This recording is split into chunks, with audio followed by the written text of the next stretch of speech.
근데 충남, 대전은 지금 약간 반대 기류가 생겨나고 있어요. 민주당이 한다고 하니까 바뀌는 거 아닌가 싶은 생각이 좀 들긴 해요.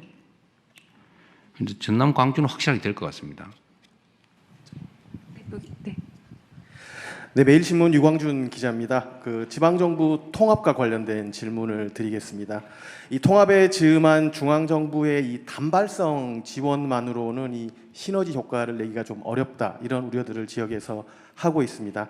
그래서 지방정부의 항구적인 자주 재원을 좀 확보하는 문제, 그리고 지방정부로의 권한을 과감하게 좀 이양하는 문제도 이번에 함께 좀 해결했으면 좋겠다, 이런 목소리들을 내고 있는데, 우리 기초자치단체장도 하시고 또 광역자치단체장도 경험하신 우리 대통령님의 좀 좋은 아이디어를 좀 여쭙고 싶고요. 그리고 지역경제 활성화를 위해서 이 2차 공공기관 지역 이전이 필요하다, 그리고 이 남부 반도체 벨트 구축이 시급하다, 이런 요구들도 많은데 이에 대한 대통령님의 의중도 궁금합니다.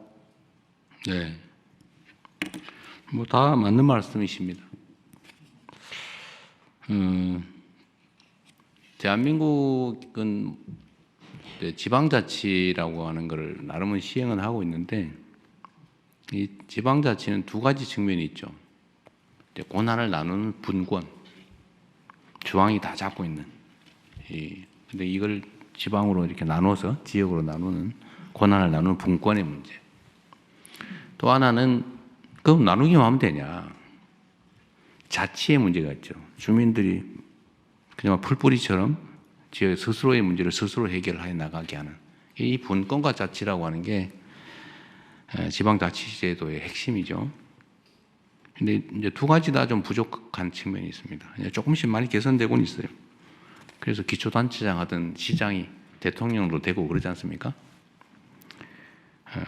작은 권한, 작은 재정을 가지고도 엄청난 실적을 내는 사람들이 가끔씩 이제 나오고 있죠. 근데 많이 부족하죠. 근데 분권의 핵심은 결국 권한과 재정이죠. 자치권을 강화한다. 근데 권한 강화도 많이 넘겨줘야 되는데 지방이 잘 안 넘겨주고 싶어 해요. 저도 대통령이 되니까 갑자기 걱정이 싹 늘어나면서 이거 곧 줘도 되나? 이런 생각이 드는 분야가 있어요. 근데 제가 그러면서 가끔 아니지. 내가 대통령 영원히 하는 것도 아닌데. 이러면서 반성을 하기도 합니다. 그리고 핵심은 또 재정입니다. 재정. 뭐 돈이 있어야 일을 하죠. 그래서 이번에 제가 이제 광역 통합은 해야 되는데 이게 잘 안 돼요. 왜냐하면 정치적 이해관계가 제일 크게 장애가 됩니다. 솔직하게 얘기하면 그런 거죠. 가끔씩은 이게 정치가 그 사회 발전에 도움을 주는 걸까, 장애를 주는 걸까, 이런 고민이 들 때도 있어요. 가끔씩 장애 요소로 작동될 때도 많죠. 정치가. 그리고 정치가 국민을 위해서 해야 되는데, 주권자를 위해서 정치를 해야 되는데, 실제로는 정치인을 위한 정치를 하거나 정치를 위한 정치를 하는 경우도 많죠. 뭐 끊임없이 개선해 나가야 되고, 그 개선의 핵심은 이제 우리 국민들의 관심과 참여라고 생각됩니다. 지방 분권 자치 강화, 뭐 이거는 이제 긴 목표를 두고 해 나가야 되는데, 지금 지방 재원 배분이 되게 72대 28 뭐 이렇게 얘기를 해요. 보통 이제 6대 4 정도는 돼야 된다. 자체 재원, 지방 자체 재원 규모가 28%가 아니라 40%는 돼야 된다. 근데 그건 쉽지는 않고. 근데 실제 집행은 또 75%가 지방에서 집행이 되고 있어요. 근데 왜냐하면 중앙정부가 지방을 주어서 집행을 합니다. 중앙정부가 차원을 집행하는 게 아니고 다 도, 시군에다 주어서 집행을 하죠. 근데 그게 75%는 지방의 손으로 집행이 돼요. 이게 뭐냐? 권한은 중앙정부가 가지고 실제 집행은 지방이 하고 있는 거죠. 그래서 이거를 좀 교정을 해야 되는데, 하여튼 통합은 해야 소위 5극 3특 체제, 그러니까 지방 중심에 남부는 해양 수도, 남부 벨트를 만들고, 중부는 행정 수도로 행정 벨트를 만들고, 이제 서울, 경기, 인천 일대는 이제 문화수도, 경제수도로 이렇게. 그래서 이 균형을 좀 맞추자. 이제 여기 맞춰가려면 이 규모가 다 나눠져 있어서 되지를 않아요. 그래서 이거 합치자. 근데 정치적으로 잘 안 되는데 이번에 다행히 충남 대전이 이제 스타트를 했죠. 근데 이게 제가 들여다 보니까 말로는 하자는데 진짜 하려고 하는 걸까? 이 생각이 좀 들어서 그러면 재정이나 지원을 해줄 테니까 이번 기회에 좀 해보시라고 하니까 전남 광주가 갑자기 우리 하겠다고. 그래서 제가 재정을 대폭 늘려서 지원해 주겠다 그러면 대개 65대 35 정도에 해당되는 만큼을 한번 배정을 해보겠다. 장기 목표니까 통합은 미리 해준다는 차원에서 그리고 거기서 좀 더해서 그래서 5조 원 최대 5조 원까지 연간 4년 제 임기 안에 하면 4년 하면 20조 원 정도를 지원해 줄 수 있겠다.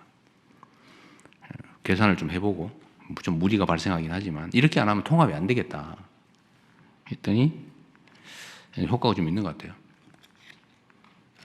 뭐 정치적 고려를 해가지고 하는 건 전혀 아닙니다. 근데 충남 대전은 지금 약간 반대 기류가 생겨나고 있어요. 민주당이 한다고 하니까 바뀌는 거 아닌가 싶은 생각이 좀 들긴 해요. 근데 전남 광주는 확실하게 될 것 같습니다.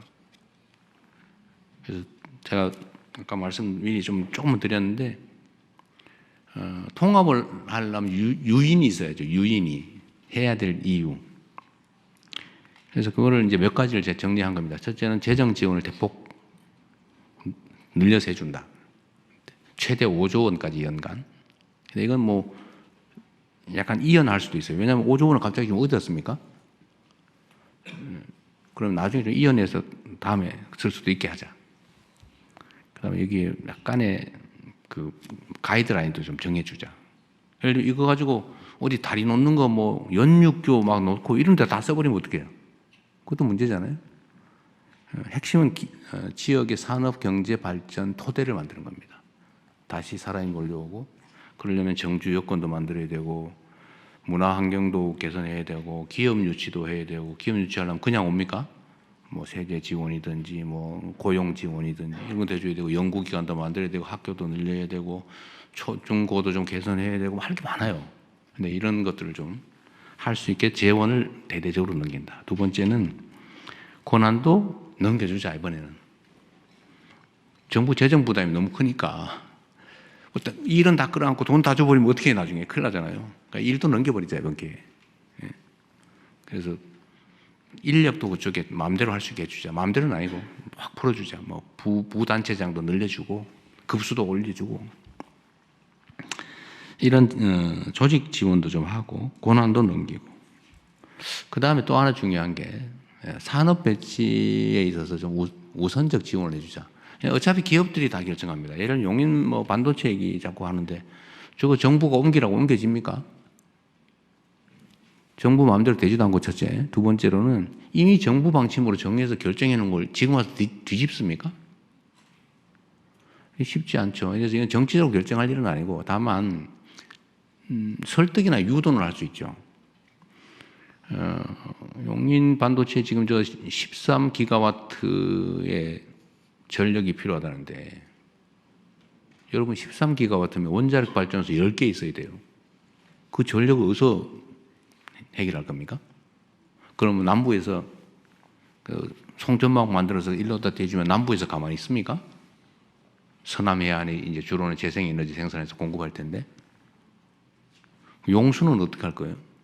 한강에 저 수계 그것도 용수 다 쓰면 우리 혹시 수돗물 가뭄 와가지고 수량 부족해지면 수도권 주민들 식수 어떻게 할 거예요? 지금 0.9밖에 안 남는 여유분이 없다는데 0.9. 그러니까 이런 문제들을 가지고 설득을 하고 대안도 만들면서 또 예를 들면 앞으로는 전기요금은 생산 지분은 싸게, 예를 들면 원거리는 비싸게 이렇게 갈 수밖에 없거든요. 그게 시장 경제 아닙니까? 비용이 드는데 요금 차등제가 이제 발생하면 저기 남쪽은 싸지겠죠. 근데 앞으로는 인공지능 산업이라고 하는 게 전기 먹는 하마인데 이 에너지 먹는 하마들인데 에너지 없는데 비싼 거 가지고 있겠어요? 제가 보기에는 자연스럽게 재생에너지 중심 사회로 바뀔 거기 때문에 재생에너지가 많은, 즉 에너지 가격이 싼 송전 안 해도 되는 그 지역으로 갈 수밖에 없어요. 근데 그걸 우리 유도해가면 되죠. 어쨌든 이런 것도 있고 설득도 있죠.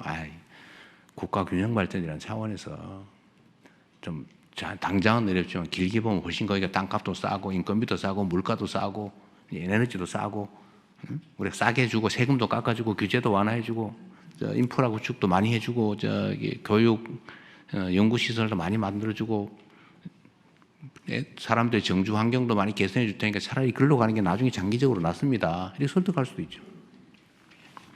이렇게 해서 이제 기업들이나 산업 배치를 좀 몰아가는 것도 이제 해야 되죠. 그리고 이제 그 중에 하나 직접적인 효과가 있는 게 이제 공공기관들인데 아직도 뭐 한 300~400개 있다고 하니까 그 중에 뭐 다 옮길지는 모르겠어요. 어쨌든 다시 또 2차, 3차인가 모르겠는데 하여튼 공공기관 이전을 대대적으로 해야 되는데 저는 뭐 대대적으로 할 생각이에요. 근데 이거를 따로 흩어 놓으면 효과가 없어요. 다 주말 되면 서울로 온다는 거 아닙니까? 어디 보니까 공공기관 이전해 놓고는 서울 가는 전세버스로 주말 되면 서울 가게 차를 대주고 있다 그래서 내가 못 하겠어요. 그 공공기관 이전 효과가 없지 않냐 그거. 그래서 이거 좀 몰아서 하되 광역 통합을 하는 데는 좀 우선적으로 더 많이 집중해서 보내자. 이러면 이제 유인이 생기잖아요. 그래서 단발성이 아니라 좀 목표를 뚜렷하게 가지고 이런 재정, 조직, 또 산업 배치 뭐 이런 등등의 여러 가지 장치들을 만들어서 드라이브를 한번 거는 중입니다. 근데 이게 쉽지가 않아요. 잘 안 됩니다. 아까 말씀드렸다시피 정치적 이해관계가 끌리기 때문에 다 정치인들이 결정하는 거잖아요. 근데 그 정치인들이 싫어할 수 있거든요. 또 설득해야 되지만 쉽지 않다. 근데 이번이 기회 같습니다. 물론 이번에 다시 이제 시도지사들이 다 뽑히면 통합하려고 그러겠어요? 안 하고 싶지. 말로는 한다고 할지 몰라도 속마음은 안 하고 싶을 가능성이 많기 때문에 그럼 동력이 붙기가 어렵죠. 그래서 이번이 기회다. 그래서 근데 너무 많이 할까 봐 걱정이에요. 갑자기 막 대구 경북도 한다 그러고 저 부산 경남 울산도 한다 그러고 근데 한꺼번에 하면 이게 재정이 좀 걱정입니다. 너무 한꺼번에 해가지고 저 한두 군데 될까 말까 이렇게 생각했는데 뭐 4개가 동시에 한다 그러면 이게 약간 재정에 충격이 오는데 그러면 또 수를 또 생각해 봐야죠. 네. 대통령님 원래